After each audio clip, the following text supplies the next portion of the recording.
It's certainly no secret that video is an integral part of how people communicate their message today. If you're not creating video, you may be missing out on potential clients, opportunities, or even communities. Maybe you're a business owner and you're trying to figure out how to drive more folks to your website to boost sales. Or maybe you really got into making pizzas at home and you want to share what you've learned with others. No matter what sparked your interest in making videos, the process is going to require some basic skills and a little bit of equipment. And it's understandable that you might be a little bit intimidated by the prospect of creating a video from scratch, editing it, and posting it to YouTube or social media.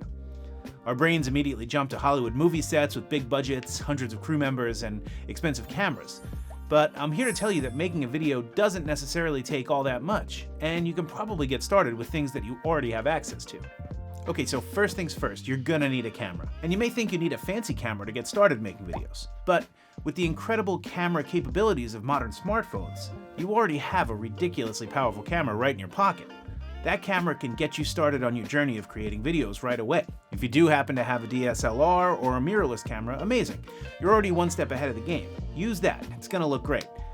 These cameras will likely produce bigger files, so you will need to work out where you're going to store all that media, but we have solutions for that here at OWC. Additionally, some DSLRs and mirrorless cameras record in compressed codecs, which can be frustrating to edit with. If the word codec just flew over your head, or you've gotten started editing videos and some certain media types are giving you a little bit of frustration, check out this video where we break down codecs and maybe we can make your editing process a little bit easier. Second thing we're going to do is capture audio.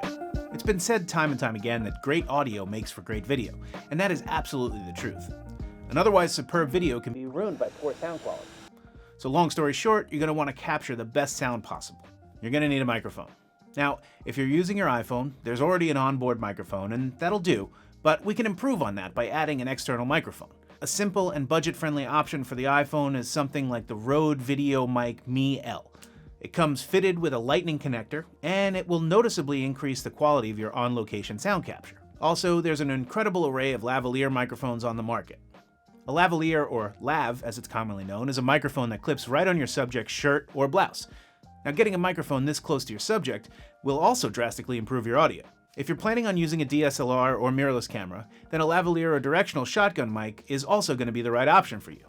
No matter what camera you're using, a microphone will be an indispensable tool to increase the quality of your video creations. If you decide that the videos you're creating will require a voiceover, you can take your phone or camera with the microphone attached and use it as a sound recorder. Take it into the quietest environment you can find, like your closet or your bedroom, and record your voiceovers. Reducing background noise and echo is going to be your best friend here. An often overlooked part of the video creation is camera support. Now, you don't necessarily need a big bulky tripod, but you gotta set that camera down sometimes, especially if you're filming yourself. So the struggle is real if you're always trying to prop your phone up against a step or a tree.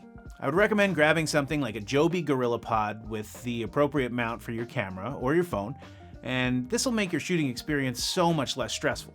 It's also gonna make your shots better because you can adjust the framing and be confident that it's gonna stay right where you put it. After you shoot all your content, you're gonna have to transfer that footage somewhere. Now, since you're just getting started, your first instinct may be to store all your footage on the internal hard drive of your computer. However, this will quickly take up all the space on your drive, and it can eventually lead to some performance issues. This is why it's best to get into the good habit of working off a high-speed external drive like the OWC Envoy Pro FX.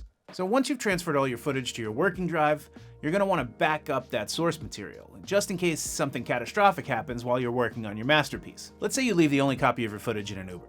Having all your video backed up on an external drive at home or in your office would ensure that you can continue working on your project. Best practice is to store your backup in a safe place separate from where you keep your working copy. While it is possible to do some editing on a phone these days for a quick Instagram or TikTok video, the functionality is certainly limited.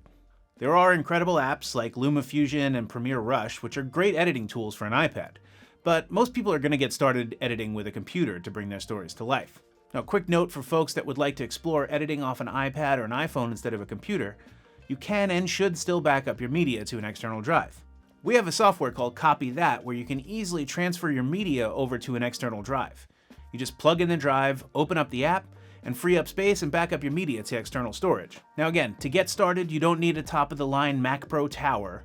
Really, any laptop that's on the market today will be a suitable editing machine to get you started creating videos. Now that you have all your footage recorded for your video, and you recorded your voiceover, and you've backed up to your external drive, it's time to piece everything together into that cohesive masterpiece that you've been imagining since day one. If you're on an Apple machine, iMovie is a great starting point, but if you want a bit more functionality and don't want to drop mega bucks on editing software, an incredible option is DaVinci Resolve. I'm recommending DaVinci Resolve here because it's completely free to download, so you can get started editing right away with no hit to your wallet. Resolve is what's known as a freemium software, meaning it can be upgraded to a full functionality studio version should you need those extra capabilities.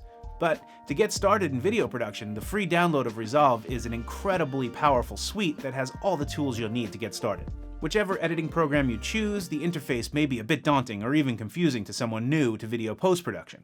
But as with everything else, there's tons of really helpful tutorials on YouTube to help you get started. One thing I didn't mention at the beginning of this video is that it's essential that you have a clear idea of the story you intend to tell.